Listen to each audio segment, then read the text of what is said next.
Bung William, saya minta tanggapan Anda dari pernyataan Pak Andika tidak ada salahnya Formula E digelar di DKI Jakarta tahun depan. Ya, pertama kita harus mengetahui dulu bahwa dalam kita mengajukan hak interpelasi ini adalah untuk mempertanyakan kepada gubernur terutama mengenai perhitungan acara Formula E ini. Seperti yang diketahui bahwa BBK ada beberapa catatan, yakni tidak memasukkan komponen komitmen fee dalam penyelenggaraan Formula E ini. Sehingga ada potensi kerugian karena tidak memasukkan komitmen fee yang kurang lebih selama 5 tahun itu ada 2,3 triliun.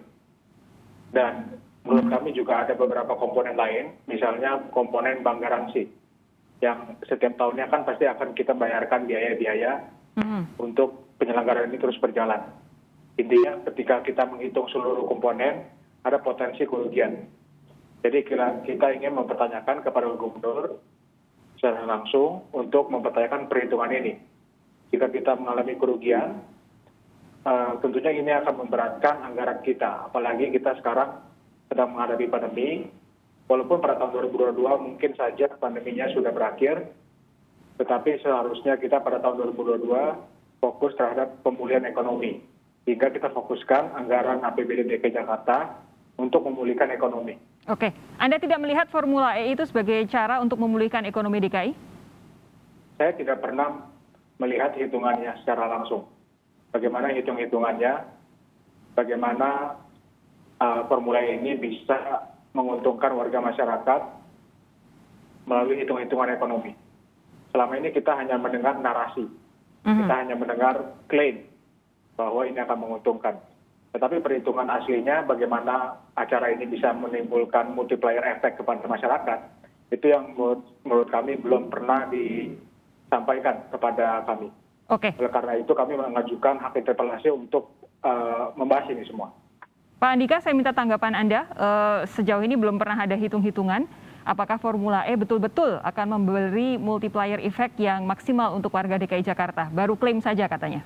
Oh, sebenarnya begini. Jadi sebenarnya kalau dikatakan belum ada hitung-hitungannya, mungkin Bro William belum baca. Hanya saja memang ada beberapa rekomendasi BPK yang menyampaikan, saya sepakat dan disampaikan oleh Bro William, bahwa menyangkut masalah komitmen fee dan bank garansi ini tidak dimasukkan di dalam komponen per tahunnya. Untuk itulah BPK menyampaikan kepada saudara gubernur agar menyusun kembali progres pendanaannya dan diupayakan secara mandiri. Itu yang pertama. Yang kedua saya sampaikan tadi bahwa BPK tidak menyebutkan potensi kerugian sama sekali. Tidak ada. Tidak juga menyebutkan bahwa kegiatan ini harus dihentikan. Melihat bahwa progres ini cukup baik sehingga kita bisa lihat Ikatan Motor Indonesia atau IMI dipimpin oleh Pak Bambang Susatyo sudah menyatakan ingin bekerja sama dengan pelaksanaan Formula ini. Artinya bahwa ada potensi keuntungan yang bisa diperoleh, tetapi skema yang harus dilakukan tentunya dengan melakukan kajian ulang, lakukan kajian visibility study-nya dan sebagainya. Jadi bukan hanya dikatakan tidak ada keuntungan. Saya rasa ini perlu dicermati kembali. Bung William, tanggapan Anda? Ya. Kalau saya tidak salah, klaim dari Pemprov DKI itu untungnya sebesar kurang lebih 3,1 triliun.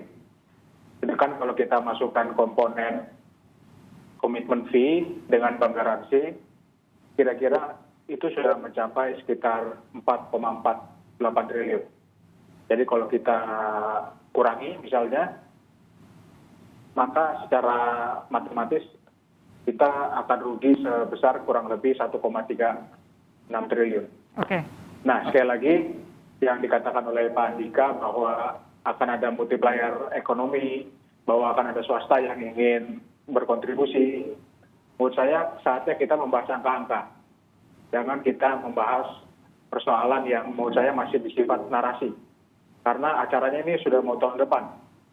Sehingga menurut saya pantas sekali kalau kita ingin melakukan interpelasi untuk memperjelas angka-angka ini semua. Agar semua dikirim oleh Pemprov DKI sebentar, Pak Andika, sebentar. Terbukti. Oke, silakan Pak Andika. Ya, menyangkut masalah hak interpelasi, saya sampaikan tadi bahwa kita berapresiasi kepada PSI yang sudah berhasil menggandeng PDIP untuk melakukan interpelasi.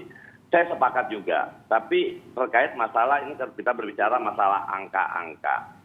Tapi yang harus dilihat juga bahwa rekomendasi BPK tidak menyebut masalah kerugian.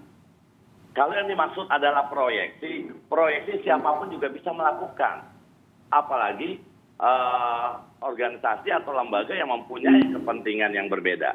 Jadi kalau tadi disampaikan hitung-hitungannya 4 triliun, hitung-hitungan kami tidak sampai seperti itu. Untuk itulah dalam rekomendasi BPK agar lebih banyak melibatkan sponsor dalam pelaksanaan kegiatan ini sehingga tidak membebani APBD. Baik. Tentunya hal ini sepakat lah, tidak membebani APBD. Oke. Sehingga saat ini prosesnya sedang berlangsung, perbaikan pembuatan feasibility study, kemudian perpastian pelaksanaan termasuk progres atau pembahasan terkait masalah pendanaannya. Saya tinggal Jadi, punya waktu sedikit, saya minta Bung William untuk memberi tanggapan pernyataan Pak Andika baru saja. Ya, sekali lagi kalau tidak dikatakan tidak membebani APBD, pada kenyataannya sudah ada komitmen fee yang kita berikan kepada Formula E. Dan ini adalah suatu potensi yang menurut kami harusnya bisa digunakan untuk pandemi pada masa ini. Karena itu angka yang cukup besar, sekitar 560 miliar. Jadi menurut saya tentunya ada pembebanan kepada APBD. Ya. Nah, sekali lagi saya sampaikan di sini bahwa walaupun tadi misalnya BPK tidak menyatakan kerugian, tapi rencana ini harus benar-benar dilakukan dengan baik. Dan sampai saat ini kita belum lihat secara angka-angka dan perhitungan yang baik yang dilakukan oleh Pemprov DKI Jakarta. Dan itulah yang jadi interpelasi ini betul. Menjadi suatu hal yang sangat penting untuk kita bisa melakukan kritisi. Oke. Dan begini. Ya. Silakan. Itu hak dari teman semua, dari PSI dan PDIP untuk melakukan interpelasi. Oke. Tapi bagi kami banyak cara untuk menanyakan hal ini, baik melalui rapat kerja yang ada di komisi-komisi, begitu juga dengan ruang-ruang yang sudah dibuka untuk menanyakan secara langsung. Jadi intinya kalau saya katakan bahwa janganlah kita lakukan akrobatik politik. Masyarakat sudah bosan dengan hal-hal seperti itu. Oke, Tapi Bung sekali William, lagi saya mengajukan jempol untuk PSI yang sudah bisa menggandeng kakak sulungnya. Bung William begini, dalam ini kan interpelasi. saat ini hanya ada 2 parpol di DPRD DKI Jakarta, PDIP dan juga PSI yang menyetujui interpelasi, 7 fraksi menolak. Apakah artinya interpelasi ini sudah pasti gagal, tidak bisa dilanjutkan lagi? Tentunya kami akan terus melakukan komunikasi politik pada fraksi-fraksi lain dan kami akan memperjuangkan agar interpelasi ini menuju kepada paripurna. Karena sekali lagi, kenapa kita melakukan interpelasi? Kenapa? Karena instruksi untuk melaksanakan Formula E ini di tahun depan itu dari Pak Gubernur sendiri. Oleh karena itu kami ingin mempertanyakan secara langsung kepada Pak Gubernur. Tidak cukup SKPD-nya saja. Karena pada akhirnya pemegang dan pengambil kebijakan paling tinggi di Pemprov DKI Jakarta adalah Gubernur. Sehingga kita harus mempertanyakan itu langsung kepada Gubernur. Oke, jadi lobby politik masih akan terus diusahakan oleh PSI dan mungkin juga PDI Perjuangan terkait dengan interpelasi ini. Terima kasih Bung William, terima kasih Pak Andika sudah bergabung malam hari ini bersama kami di Sapa Indonesia Malam. Kita jumpa lagi lain waktu. Sampai jumpa, terima kasih, sehat terus.